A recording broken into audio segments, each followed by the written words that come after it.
On Ticker, this is Import Export with Lawrence Christophels. Good morning, everyone. Thanks for joining us. I'm Lawrence. You're with the very first episode of the Import Export show here on TickerTV. So delighted to have you joining us. We've got some fantastic guests lined up for you today. It's a really historical day in many ways, not only for us with the first show, but the UK are exiting the European Union today. So we've got the privilege of having Mr. David McCready from the Australian British Chamber of Commerce join us a bit later in the show. We've got some great topics.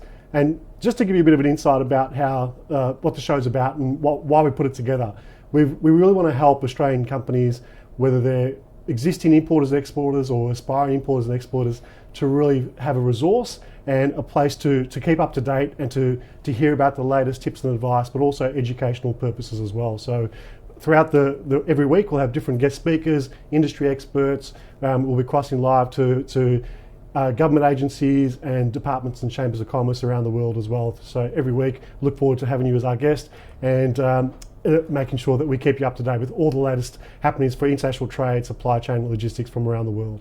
So first and foremost, we've got a fantastic, very delightful man, Albert Sanusa from State Transport Logistics. Albert's here to talk about the increasing growth and the complexities of outsourcing warehousing logistics. Albert, thank you for joining us on our first show. Well, good morning, and thank you for inviting me, Lawrence, and good morning to all your viewers as well. Great. It's a pleasure to be here. Thanks, Albert. Look, it's I wanted to talk about outsourcing early in the piece as our very first guest, because it's a challenging situation with customer demands and fulfillment. So many companies in the past, a lot of bigger companies have evolved to outsourcing, but now even SMEs really want to tap into the benefits of having experts such as yourself.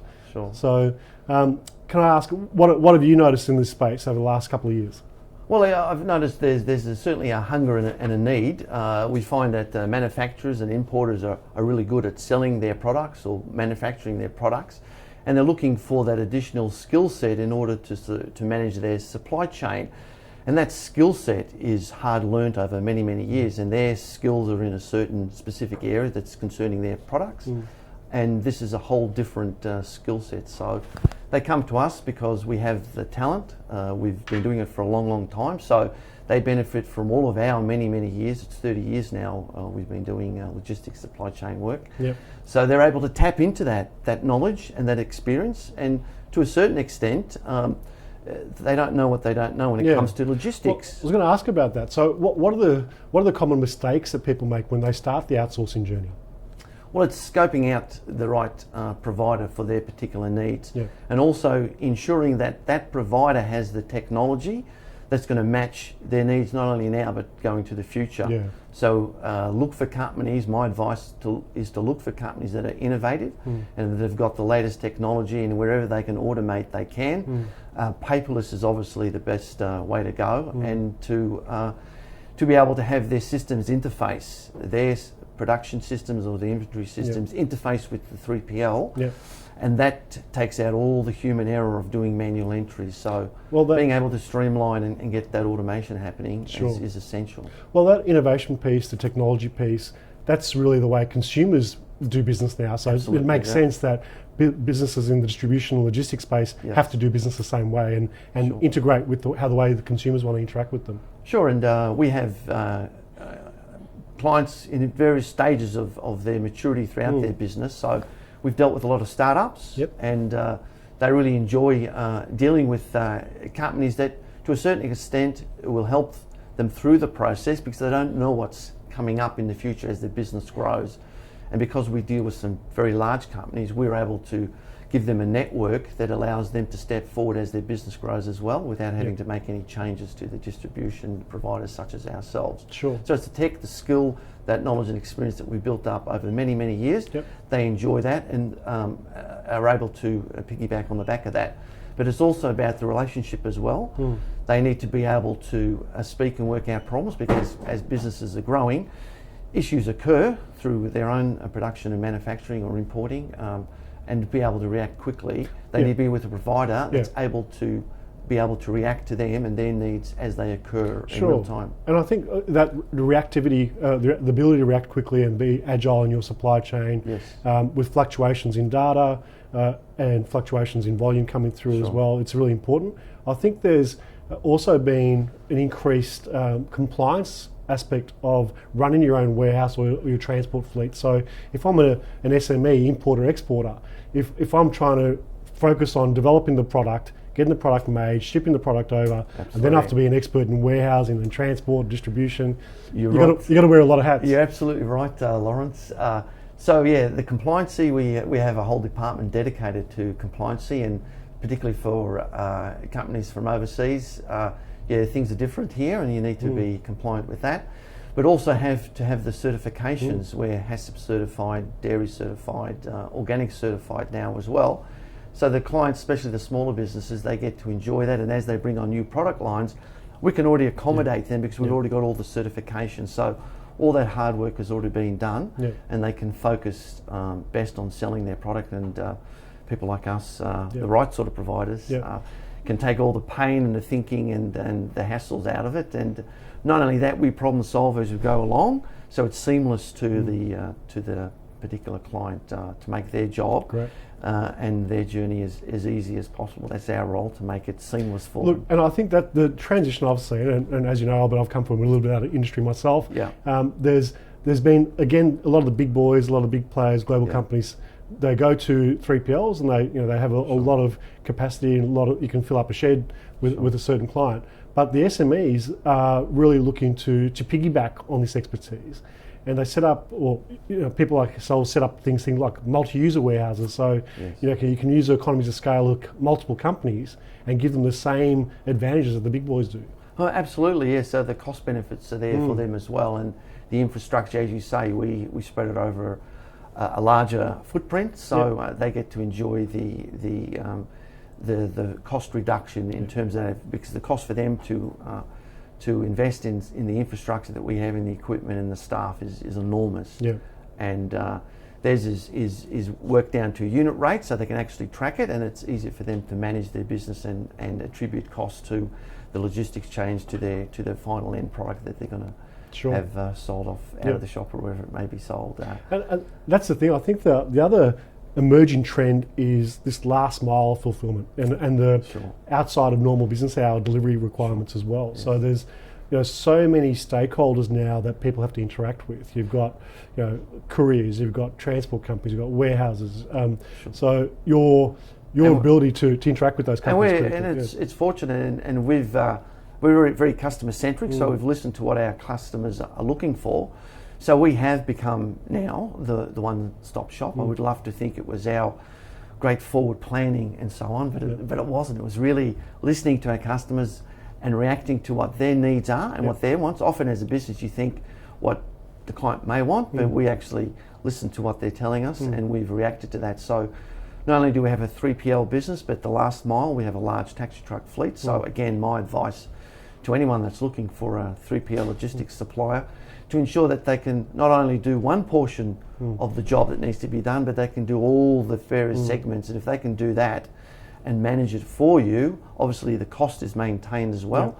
And you've got one entity that's looking after the whole chain for you, and all the protocols are in place, and your products are being looked after. And we have a great company culture for that as well. So I love what you said, Albert, about listening to the client and the customer. But how much do they don't know what they don't know? From a point of view of warehousing, distribution, they rely on that 30 years worth of expertise because, again, especially taking them on a journey of innovation, saying, look, again, one of the benefits of being with other potential customers in a warehouse, a multi-user warehouse, is they get to see how the other half lives, so to speak. Look, we were just recently very successful in and very appreciative that a company users selected us from Sydney. They were a beverage company and they were looking at 6 different providers, and they're a small business, but there's exceptional growth moving forward, and they're talking hundreds and hundreds % of growth over the next few years because their product is in a niche market that's going to absolutely mushroom. So we're very excited for them as well, and we're very pleased that they selected us. But part of their decision making was that They were looking for a business partner to begin with, someone that would partner with them. But as you just said, they don't know what they don't know because they're small. They don't know what the future's going to look like and what the infrastructure they're going to need. And even from the basics of hiring the pallets, we're able to do that for our clients now as well. Managing their Shep and Loscombe pallets, their pallet control, which could be a huge cost to a business if they lose track of it. So we're doing that for them as well. But as you said, they don't know what they don't know. And they were looking for someone that would hold their hand, if you like, as an expression, through the process. And we'll offer them the training that they may need as well in order to fulfil the best possible end result outcome, and that's delivering their product on time, in full, on every occasion, because they're going to be delivering to all the major DCs around Melbourne and around Australia. Okay. Albert, I know you do a lot of food product and sensitive product, but in general, is there a common? You talked about You've evolved the business because of the companies, the customers. Is there a trend that you've seen coming through in the last 12 to 18 months that's new to you, the sort of different type of questions that they've thrown at you? Look, the questions are generally pretty much the same. They want to know when stuff will be delivered. There's a window of picking and then dispatching it. But the only new thing that would have more over recent times is the transparency, being able to have the ability for their system to interact with our systems, so they can access 24/7 the inventory, to know what their stock counts are, to know to coordinate that with their production or their imports as well, in order to ensure that the products are delivered in full on time to who their buyer, the end user is. So I'd say more prominent now would be definitely technology and using the latest tech to give them greater transparency and insight as to where their products are along, not just along with us, but along the whole supply chain at any given time. Yeah, I agree with that totally. I think the companies that we see, throughout the events and all the sort of things that we do, is that they are really tightening their inventory management and their inventory control. But that's dollars to them. That's dollars, money. exactly, that's money in the bank, and they want it to be there on the shelf so it can get sold, so they can replicate and then refill that. So and they don't want too much of it; it's costing too much in storage. So we would hold millions upon millions of dollars of inventory for various clients. So obviously they want to know where they are. We need to show that we've got it properly managed, the speed that you can do that and the easier you can make it. The interfaces need to be simple and very user friendly. So we've spent a lot of time developing that to make it an easy look into our system, so they always know where the inventory is at any given time. Sure. And what are the if I'm going to ask you two questions. So if I put a hat on as an SME, I've never outsourced before. Yes. What advice would you give me if I'm saying, look, Albert, I'm thinking about outsourcing. I've got a little warehouse and I've got a couple of people running the shed for me. We outsource the deliveries. I'm thinking about it. I'm not quite sure. And then the second question to that is, if I'm a bigger company, multinational, and I say, look, all right, I'm considering changing my 3PL provider. What are the two sort of questions that you want to ask of each of those two type of very different maturity levels of companies? Yeah, sure. Look, the smaller company is we always get them into our warehouse and show them through, so they get a bit of a visual of how the processes work, and often that generates a lot of questions for them. They didn't realise that this had to happen. They didn't realise in terms of the packaging, their own packaging, and how they present the goods to us, and what's involved if you're bringing goods out of a container and there are no pallets. They need to be put on, and there's a cost to all of those things. So we then map it out so they have a visual, and it's just a simple chart showing them all the various stages, and that then brings out a lot of questions and thought-provoking of what they need to think about moving forward, and that generally creates a great conversation. Right. And then we can attribute costs to each portion of it, and then allows them to make a decision whether they want to do it themselves or would they prefer to outsource it to someone else who's already got the infrastructure in place. And our cost model invariably ends up being the better one in terms of cost for them, but also the skill set, having the technology immediately that they need and being able to track it as they should want and desire for it to be looked after and handled as well. The The larger operator, to the second part of your question, they're looking always for the technology and the transparency and how easily you can interface with their systems. Yeah. The smaller SEMs have been working off Excel spreadsheets, perhaps haven't got that the interface requirement as yet, but moving forward we have the technology. Should they have brought on their own software, we could interface, but the bigger ones are always looking for being able to automate, less involvement by people, but more through the systems interacting and doing the checks and balances are all happening every millisecond in the background. There's a couple of things as an observer. And the ability to grow as well. Sorry, the other part was the bigger ones as well, as with the smaller companies, is the ability now and in the future, do you have the capacity to still be looking after us in 2 or 3 or 5 years from now? So there's that also for me as a business and a business owner is exciting because I want to grow the business. So we're always we're currently looking for more and more space. We've got 4 warehouses. We'd love to grow it to 6 or 10. So great. Yeah, so being able to show the ability that you can grow with their business as well.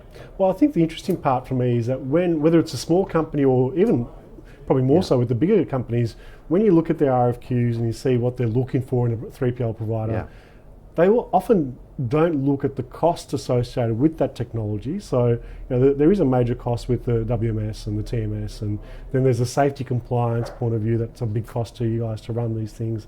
There's ongoing training, there's accreditation cost. So in many ways they're just looking at a storage rate and a pick rate, and those sort of things aren't the true cost. There's so many other things that even if they looked at their own ledger, if they said, okay, well, what does our true cost to run a warehouse entail? These are all the added values. It's not just racking and forklifts. Absolutely, absolutely. So it's all that added value that we bring to the table that they get to see, and we always encourage. And I would again advise anyone that's looking at a provider, please make the effort. Do go out and walk the premises, meet the staff, get the feel. It's I often, when I do speak to clients, I relate this story.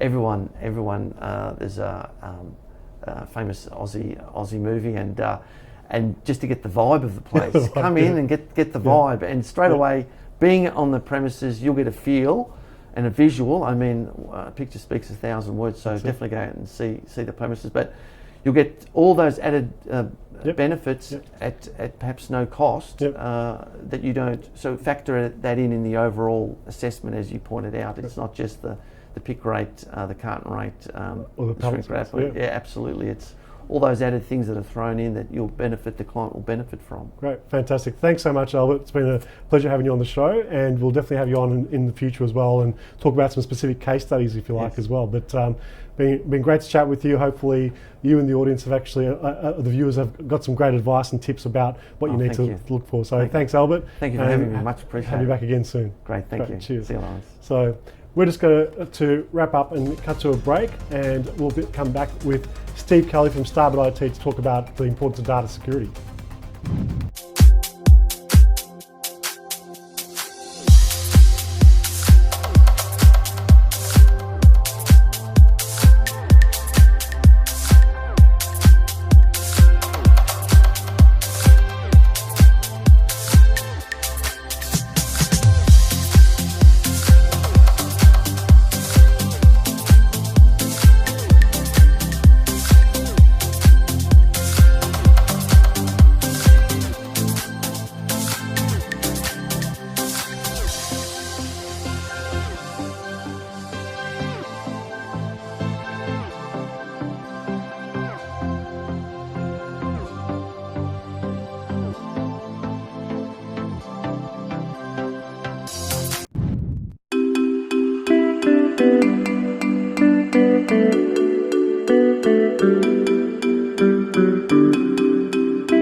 Ticker. On Ticker, this is Import Export with Lawrence Christophels. Hi, Ron. Thanks for joining us again. We've got a fantastic show. You've just heard from Albert Sanuso from State Transport. And this is actually quite an important topic. So we want to talk about data security and how that impacts and how it's increasingly impacting global supply chains. So to discuss that and to join me, it's Steve Kelly, the Managing Director from Starboard IT. Thanks for joining me, Steve. Morning, Lawrence. How are you? Great, thank you. Steve, you and I have discussed this before, but I think that with my experience in logistics, supply chain and trade, in the past, when you get RFQs and RFPs coming through from some companies who say, look, we want to choose service providers, you've got obviously your normal rate cards and services and KPIs, and then over the last few years they put in things like contingency or disaster recovery plans, DRPs and things like that. But over the last sort of 2 years, I've really seen an evolution of data security and how, as part of an RFQ, that they're saying, well, we want you to demonstrate that you can manage our data before we even consider you as part of this RFQ process. So, I know that Starboard, you guys have just recently been accredited with the ISO 27001. So I wanted to ask you, for the viewers, could you explain what 27001 is, the ISO accreditation? Yeah, ISO 27001 is about information security and especially around data. So data has become, I suppose, the new gold or the new oil, as some people call it, throughout all businesses. And protecting that asset, that data asset, is becoming increasingly important. As far as ISO 27001, it's a very holistic view of data security. So it's not just about the technology that wraps around, the security technology that wraps around that data. It's about your work practices and everything that is involved in your business's operation from end to end. Yep. Because at any one point in time, its data security is only as strong as the weakest link. Yep. And so having that holistic view is very, very important. Yep. And I think, again, the mistake or common mistake that I see, and correct me if I'm wrong, is that the smaller businesses are equally as vulnerable as the big businesses, because, as you say, it's the weakest link is typically in-house or the user themselves. Yeah, no one's safe anymore. So the people are targeting any organisation they can to get in through either email spam or phishing, or through trying to break through their firewalls or whatever. It could even come from internally. So, but what do they do with the data? I mean, I know there's some blackmail sort of stories. Are they real stories? Is that like literally happens? For sure, yeah. I've got several of our clients have been hit by the ransomware, where they ask for Bitcoin to unlock the data, and once they pay that Bitcoin, they ask for more Bitcoin. So it's never ending, and they never get their data back. So definitely they earn money through that. You just have to look at the big companies like Google and Amazon, who are looking for data through acquisitions such as WhatsApp and other companies, where they're getting more and more data about you, so they can actually use that data in more legit circumstances. But data can be used in many, many different ways. Yeah. So I think whether it's business or consumers, the trade-off between convenience, remote access, versus security, how do you manage that balance? Because obviously everyone wants to be able to sit at a coffee shop and have a coffee and do work or go home. And working remote doesn't mean you're insecure. So there's techniques and ways to have that as a secure means of working, because that's just common practice now in every working from home, working from the coffee shop is very common. So there are very easy ways to make that secure. Yeah. Okay. So that shouldn't be a concern. Yeah, and that's one of the areas. I mean, obviously the ransomware you mentioned. Are there other, serious type of threats that are typical happening around the world at the moment? Yeah, I think what we're seeing is spoofing of emails is probably the thing I see more frequently than not. Is they look like they're Microsoft, or they look like they're coming from the managing director of your company. They might be asking for, hey, Joe, I'm in a meeting, can you just run out and get some Apple or some voucher cards? Please get $700 worth. And it looks legit, comes from the managing director's email account, or looks like that, and it's not. So you've got to really be vigilant about how you look at the email, where it's from, and assess whether it's actually for real or not before you go and spend that money, because you won't get it back. Yeah, well, that's the thing. And you've reminded me of another case study I've heard, which actually could have been from yourself, around people the CFO its CFO email asking to release a payment when it wasn't even their email. So and that was a significant payment. So those sort of things are happening, and obviously there's the ability to crack into those networks, those email sites are becoming more prevalent. They're becoming more. They're getting cleverer and cleverer. The ways that they come about. So what we do in my company is we send out almost weekly just updates to our staff to what to look out for in an email, what to look out for when you're on certain websites. And it just builds an awareness through the whole organisation. And the culture, yes, and that's what it's about. I think most of the threats are humans. Humans are generally the weakest link, because systems we can make them as fairly strong these days, but the weakest link, unfortunately, is the human. And this is the thing with supply chain, Steve, is that there's so many stakeholders along that journey, right through from manufacturing to transport to packaging, even shipping, distribution. There's so many stakeholders who are touching that one piece of product. That also means they're touching the data, and that data is increasingly more elaborate, so more consumer data, where they live and what time they're going to be home, and mobile phone numbers. Those are really critical pieces of data that can have significant impacts. That's right, and also it's quite the levels of education throughout the organisation as well varies. Also, some staff are touching data, but they haven't got access to company emails. They might be working in a factory floor, so there's certain challenges with trade and logistics that present themselves a lot. And I think that's why I've seen so many with these RFQs that come through, is that number one on the list now is disaster recovery, as we talked about. Show us what your cyber security plans are and what your processes and systems are around that. Because if you can't demonstrate that first key criteria, then sorry, we're not interested in talking to you about an RFQ. It goes beyond that as well. I'm noticing that some insurance companies are now using the same sort of questioning on their insurances. So a little bit like your house insurance, if you've got locks on the windows and you're doing the right precautions, you'll probably your premium will come down.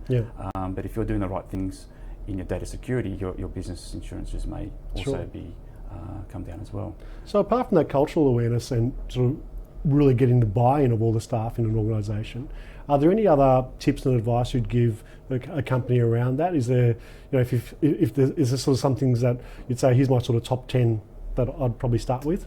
Yeah, there is. There's, I think I mentioned the awareness program that we've got. So that's really easy to get on. You can go to websites if you want to do it yourself, or you can come to companies like us.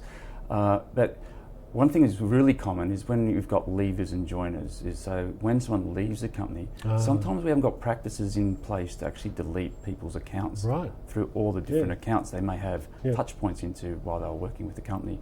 And that them being open for a certain amount of time leaves major vulnerabilities for organisations. Sure. So that's probably my top two. Yeah, that's really, you don't think of that.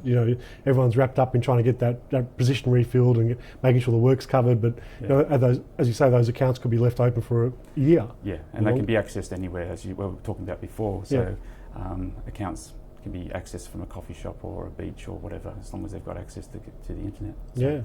I think the other thing I want to ask, Steve, was looking at the data management between, again, these supply chain stakeholders.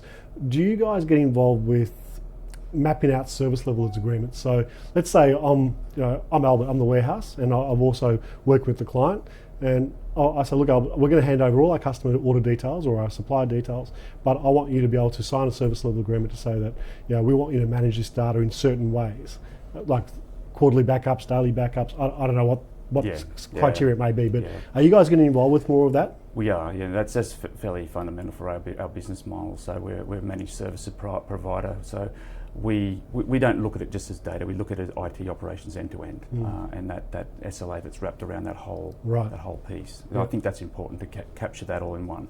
Otherwise, if you're just managing the data, I don't think that's doing it justice. You need to really wrap your hands around the whole IT operations and make sure that you've covered off all the holes, so that if you're talking about service level agreements, that you can actually meet those service level agreements each and every time. Yeah.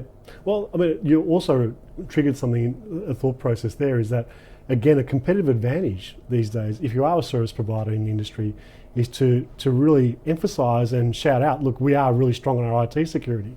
So therefore, you can actually stand out and well above any potential competitors. Say, look, do you know what? Come and check us out. We've got this, robust data security. Here's our structures, and you can trust us with your stuff. It's very important for us to actually practice what we preach. So that we don't want to be the builder's house, if you know what I mean. So it's we take that pretty seriously in our company. So great. And is this something that Australia, comparatively around other markets, are we on par? Or we, I know that there's some other markets that can be sometimes more advanced with us from a supply chain point of view. From data protection, data awareness, where does Australia fit? Are we? I think the front runners are US and Europe and some in Japan, but we're not too far behind. I think we've got good education systems here, so we know that we're probably a little bit behind, but I think we can always do better in security.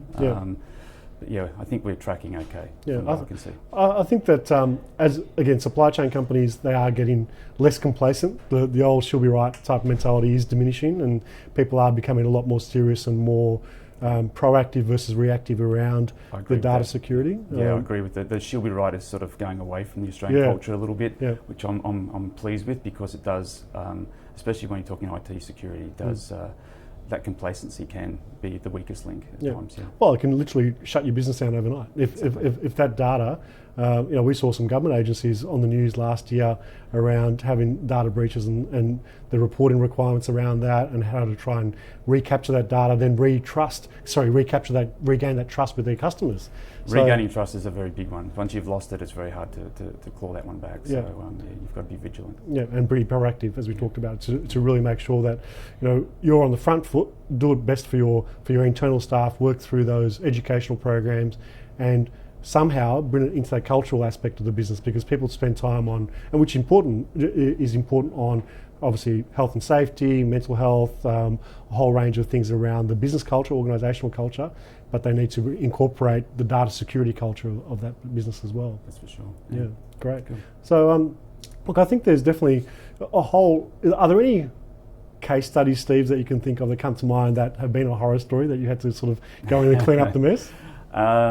Yes, I can share with you one customer of ours who were Apple-based, and they were of the opinion that they didn't need antivirus on their Apple machines. And I've heard that all the time. It's like, we stick with Apple because you can't damage it. Yeah, no, well, they had, I think one machine had like 1,300 files infected. Wow. But while we were cleaning the files off, the accountant called them and said, I can't access the files on the cloud. And they'd got ransomware as well. So they actually, their whole business shut down for over a week while we cleaned all their machines, did the restores. Because backups are only a point in time, they lost a lot of information from when the backup was restored until when. So it crippled their business for probably 2 weeks and put them behind probably several months. Yeah. Wow. Yeah. Well, you actually brought another point there I wanted to discuss, so forgive me, I had this on my note, I didn't get to it, but the cloud-based scenario and the evolution between cloud computing, which you guys do really well, and how companies have this sort of fear about moving information to the cloud. Is that again diminished? That fear should be going now, because when the cloud first hit the streets, there were no real strong security practices around that. That's changed these days. So big companies like the banks and the like are moving heavily to the cloud. The government's moving to the cloud. There's some real good, robust security practices now in place for that. So people shouldn't be concerned that we've got to do it properly. So you need an IT partner that actually knows what they're doing and can get you in there and get you in there safely. Yeah, that's what, again, people say, I'm in the cloud, I've got a Google Drive. It doesn't work that simply. That's probably the first step, right? Just the storage. But once you get your compute in the cloud as well, that's when things start to get a little bit more interesting. So you can actually react really quickly, you can change things really quickly, you can start talking to other people within the cloud without having to, develop communication lines between two buildings and all that sort of stuff. So you can actually communicate within the cloud. So this is the true power of being truly in the cloud. Yeah. And it sounds like it's still untapped. Like they're not really sort of ringing the towel on it yet. It sounds exactly. Like, yeah, people are still cautiously, especially the bigger companies, are cautiously going into that world. And as we learn more from that, I think people and where the true value is that the smaller businesses will come up behind that with that tried true knowledge that these bigger companies have got, and they've got the big budgets to actually put some R&D in behind this to try it out. So. Well, look, the other thing I wanted to ask there as well, Steve, is that we've got that leveling of the playing field, so to speak, when it comes to information systems, IT, and infrastructure. So an SME can pretty much do all the same stuff a big boy can now. Yeah, if you go back 20 years, you would have had to buy a rack, you would have to buy hardware. The upfront investment for being for computing back 20 years ago was high. So now it's really OPEX. It's a monthly fee. There's no upfront charge. The cloud provider has that upfront charge. So that's the true advantage of it as well. Yeah, great. Yeah. So I know you talked about the tips and advice for data security. Do you have the similar tips and advice for cloud computing for companies? Yeah, look, you've got to actually work out whether it's good for you or not. Just because your mates down the road are all in the cloud, I think there's a lot of people get a lot of bill shock when they move their stuff just up and move it directly into the cloud. The first monthly bill shocks them. Yeah. So you've got to do it right. You've got to actually understand the capacity that you're using in the cloud, because it is capacity or consumption based billing. Okay, right. So you get charged on how much compute you've got, how much storage you've got, how much network you use. So it's all about consumption. It's not about having a presence in there. It's about the consumption. So it's not like buying the racks and servers like they said the old days. Yeah, if I was to talk to my mother, it's about like she's been in the cloud for ages. She uses gas and electricity and those types of services. She doesn't produce those. She just consumes those. It's very similar. It's a very simplistic view of it, but it's the same in I like that the analogy. Cloud. It's a utility type based solution. It's exactly a utility. Yeah. Well, I hadn't thought of that before, but it's a great analogy, and I'll pinch that off you if that's okay. But it's a great way to say, look, this is where the doing business is headed, because companies now need to be on the cloud and for that speed access. I think there's definitely great benefits with that, and as you say, as long as the foundation is done correctly and you're not trying to backtrack and fix things that have been incorrectly set up in the first place, then it shouldn't be a problem.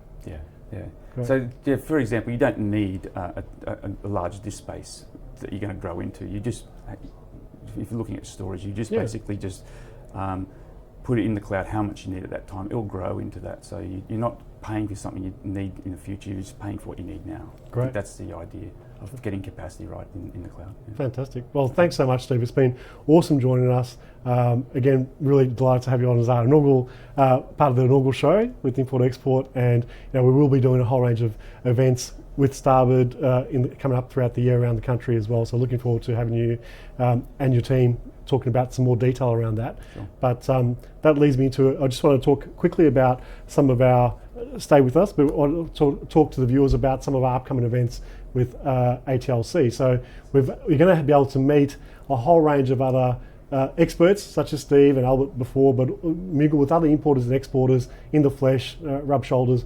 We've got a whole range of events coming around the country. Next week we've got the first one kicking off for February in the Auburn Hotel in Hawthorne, Victoria. That is the 6th of Feb, 6 p.m, and it's a really cool event about optimising your LinkedIn profile and updating that. So we've got one of the LinkedIn experts here in Australia, Megan Edwards. She'll be talking about how you can update your LinkedIn profile. You'll have, the ticket includes drinks, snacks, but also importantly, we've got a photographer on site doing brand new corporate headshots for you as well. So you get a brand new LinkedIn profile, 2020 profile photo as well, and you'll learn how to maximise the most out of that. That will also be replicated in Sydney on the 18th of Feb at the Endeavour Tap Rooms in the Rock, so a really cool venue up there as well. You might know that spot, being from Sydney originally. And then we've also got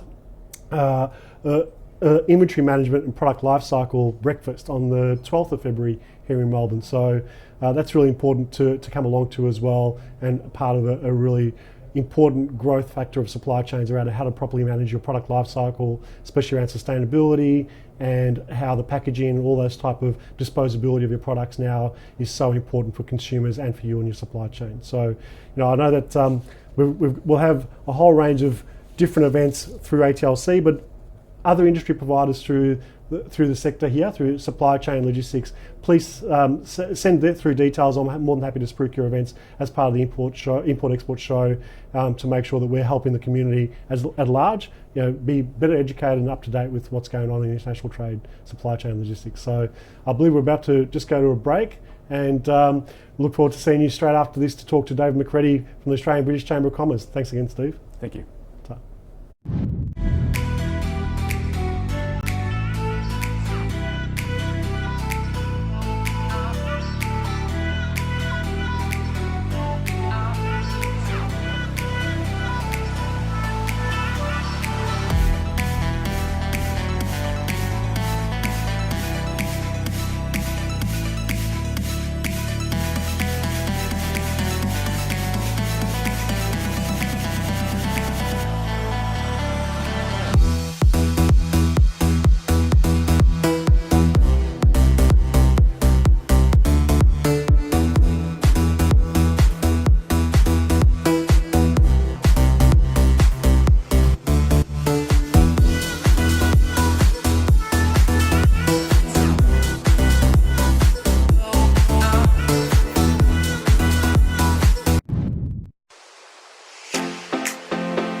Ticker, this is Import Export with Lawrence Christophels.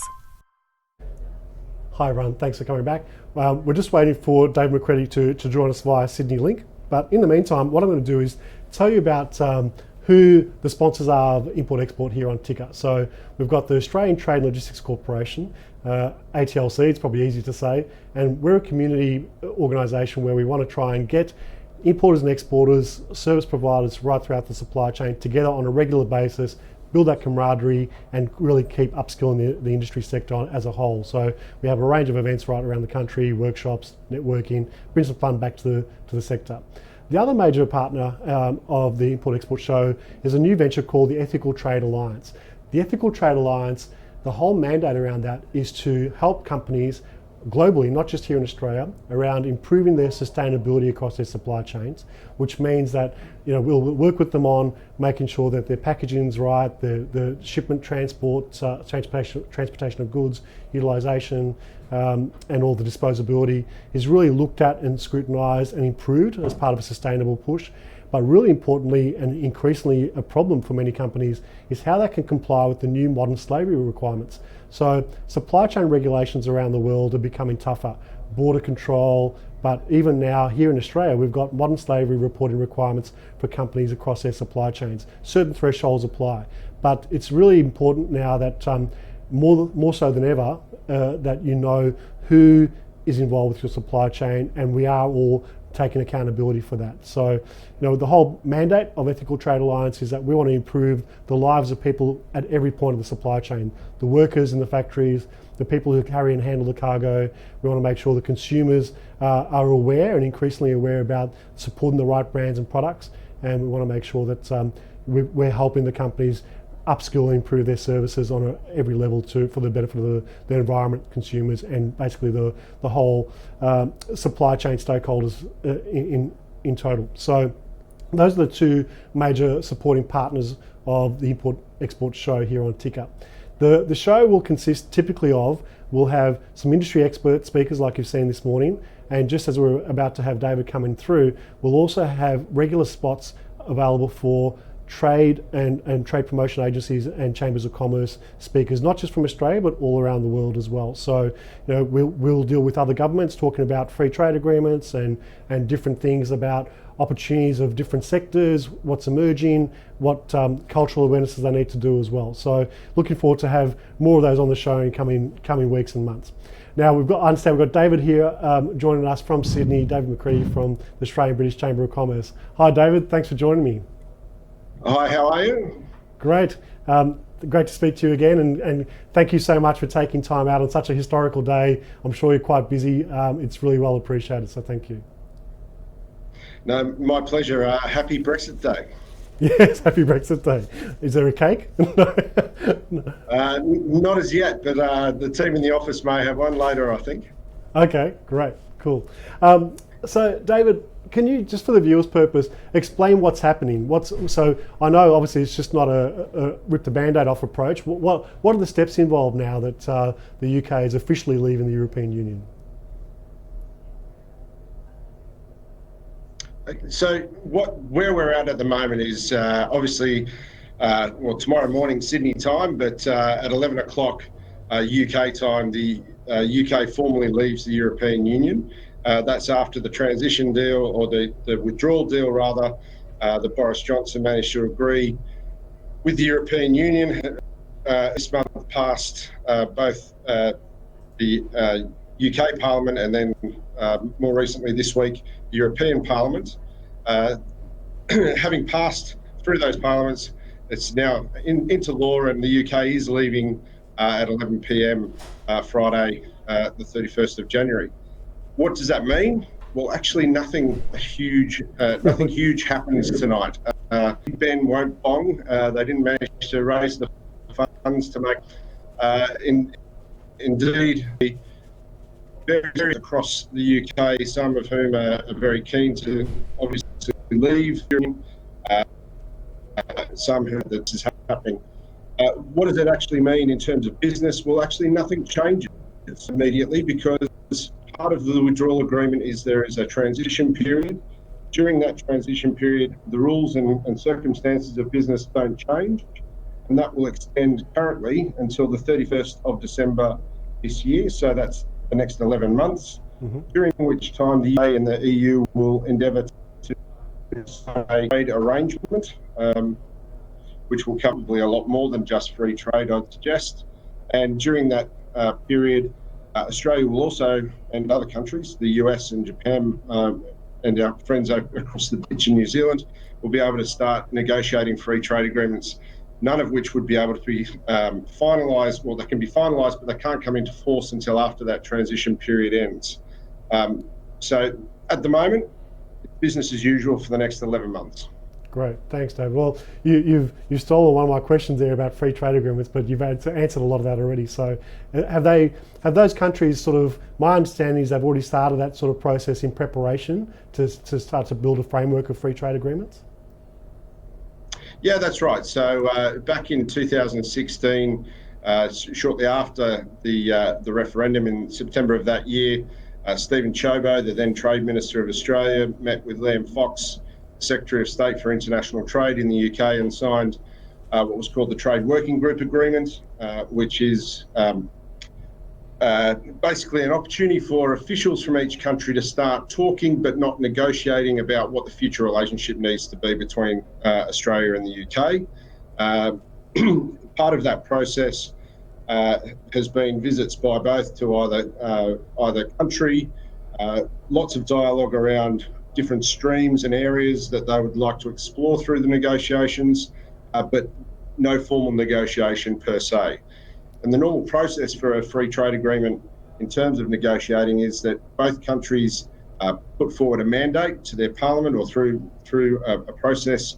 The UK is clarifying its mandate process at the moment, and therefore doesn't have a mandate to negotiate with Australia in place yet. Australia, on the other hand, does have a mandate ready and in place to negotiate with the UK when the time is right. So we just need to wait for that process.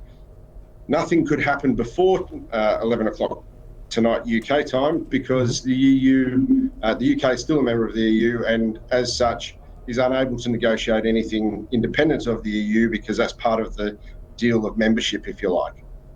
So they're in a position now where they're able to just have a breath, I think, probably at 11 o'clock tonight, and then start putting those mandates, be that through the Parliament or through the Cabinet process, probably the Cabinet process and then the Parliament, depending on how that actually shapes up. Having done this for 40 odd years, there's a little bit of and process issues that just need to be addressed. I'm fairly comfortable that those are in hand, and we should see the start of free trade agreements, negotiations with Australia in the near future. Great, thanks, David. No, it's definitely an important part of all global trade these days, having free trade agreements in place with countries, but especially, obviously, the historical relationship between Australia and the UK. It's an important one for us going forward. So, David, I suppose as a holistic point of view, Australian companies have been a little bit wary about what's going on between the Brexit over the last couple of years. But now that it's actually happening, do you see that a bit of a reinvigoration of trade and investment opportunities between the two countries? Look, I think that's the common perception, is there's been a great awareness, in fact, of Brexit. And I think that's not actually true when you look at the numbers. Australian investment in the UK continues to rise. UK investment in Australia continues to rise. We're now over 900 billion in two-way investment. So that's not necessarily true. Has it put off some people? Has it delayed some of these investment decisions? I'm sure, and I'm aware of plenty of cases where that's true. But certainly there still continues to be a really strong investment pipeline. If you look at one of our members, for example, is Lendlease, and in the last probably 12 or 18 months, they've won around $49 billion worth of work in the UK. That's just in Australian dollars. Wow. Yeah, everything from the Athletes Village for the Birmingham Commonwealth Games through to major projects in London, the Euston Station redevelopment, which in and of itself is a 30 or 40 year project. Wow. And a regeneration project. Plenty of stuff still happening. I think we've talked a lot in Australia recently, particularly after the bushfires, about being open for business. The UK has been and will remain and will continue to be very keen to seek Australian investment and investment indeed from everywhere around the world. And that's part of their Global Britain strategy behind the decision to leave the European Union. The idea that, yes, we have these great friends in Europe, but there are other great friends around the world that we want to encourage to be part of what we're doing here in the UK. And that's a great strategy. It's great for us in Australia because they're a trusted partner. They're people we've dealt with for over a couple of hundred years now. And there's great synergies between our markets. And the opportunities for trade have also gone up. So we're talking of over 30 billion, around $30 billion in two-way trade. And there's a whole variety of different sectors that we're seeing that in. So the opportunities are there. There's bucket loads to do, and we're here to help people engage and embrace those opportunities to invest and trade. Yeah, fantastic, David. I think that I want to ask as well, before we move on to some of the initiatives that you're putting forward to help Australian companies equip themselves and be more engaged again with UK, and as you say, take advantage of these new opportunities again. Are there certain sectors that may emerge out of this? Are there different sort of sectors? I know, obviously, as you just pointed out, trade it's still grown, and the investment's grown. Are there any other new sectors that will come about because of the exit? Look, I think the reality is that both Australia and the UK are well-developed countries. We both have fairly wealthy populations. We have a high level of development and skills. There are lots of things that we already do together, but I think where this opportunity really leads us is, yes, there's the things that you'll hear about most are trading goods, because when people talk about free trade, their immediate thoughts, particularly here in Australia, around how do we sell more beef or lamb, or how do we get our grain exports or others into these markets and further into these markets. And certainly Australia has been hampered in the past in our relationship with the EU with tariff quotas and tariff rate quotas. making some of those opportunities to trade limited by those tariffs and by the way the barriers are set. So there's opportunities for us to reimagine those with the UK. I think it's probably important to say I don't see the Australian beef industry that spent quite a lot of money and time and effort over the last 10, 15 years and is using the free trade agreements we have with places like Japan, China, Korea. I don't see them going, oh, we don't have to do that anymore, we'll just go to the UK. Yeah. I think the opportunity for the Australian market is there's more we can do now potentially in the UK in some of those sectors, particularly around agriculture, that we weren't able to do before. So if we can look to encourage and engage a little bit further, that will strengthen the diversity of markets that we're playing in. And as any good business person, as any good investor will tell you, that diversity is the key to a sustainable, long-term, successful portfolio of investments. So equally with trading partners, you want to be able to ride the ups and downs of the global landscape by having people in and having markets in different places. So I think the opportunities around that are there. I think in terms of new markets and new opportunities, I think the services sector of the Australian economy and the UK economy, there are opportunities there if we can work in the next period through the free trade agreement process to work on mutual recognition of standards and of qualifications, looking to improve the access to markets for people flows between the two places, looking at ways in which we can develop and grow the collaboration between, for example, the space agencies who signed a space bridge late last year. We've already got the FinTech bridge. We're doing a lot of work in particularly around infrastructure and health, but equally you could pick education, you could look at defence and the fact that BAE, the $35 billion Hunter class frigates program won by BAE Australia. BAE in the UK are producing the same class of ship in Glasgow, so there's opportunities there for us to look at supply chain opportunities between the two countries around those projects. So I think there's lots on the go, and I think anything new is not necessarily new. There's sectors that are already there. I don't see particularly a new sector that doesn't exist anywhere else. But I think the ability to drive some of the newer technologies, things around AI, around open banking and financial services as Australia moves towards. Sorry, David. Opportunities there. Sorry, David, to cut you off. I've got to wrap up because we've got the next show starting shortly. But I really want to touch base with yourself again in a couple of weeks or a month or so, just to follow up on the progress and how things are going, if that's okay with you, because there's obviously a lot to watch in this space, and some of those topics you've just mentioned we want to highlight, and also talk about the initiatives the Australian British Chamber of Commerce are putting on around the country, and some of those events. So we want to definitely get you back on very quickly and talk about how companies, importers and exporters, current and aspiring, can get along to those events and engage better with the chamber and really tap into these opportunities. So thanks so much again for joining us. It's been a real privilege, and again I really appreciate you taking the time for such a busy day, and we definitely look forward to having you on the show again very near future. My pleasure. If I could just ask one thing. If you're a business that currently works between Australia and the UK, go back, have a look at your business as usual model, and have a look if there's anything that a free trade agreement or a discussion between the two governments might unpick and make a little bit easier for you to do. Now's the time to put your submissions into the Department of Foreign Affairs and Trade here in Australia, or into the Department of International Trade in the UK, and indeed tell us about it, because we're the ones who are going to be helping them guided through that negotiation, and we're the ones that can help make you that difference to improve your business as usual too. Fantastic advice, and thanks. I'll definitely spread the word around that as well. Thanks again, David, and congratulations on a great historical day, and look forward to speaking to you again very soon. My pleasure. Thank you. All right, cheers. Great. All right. Well, we're just about to wrap up the show. It's been a great show for our first kickoff, and thanks to Aaron and Jed and Rick and the team for helping us put this together. We look forward to your company again next week. We've got another range of great guests, and we'll have some other great speakers as well. So have a great week, and we'll look forward to helping you go global and grow faster and smarter internationally. Thank you.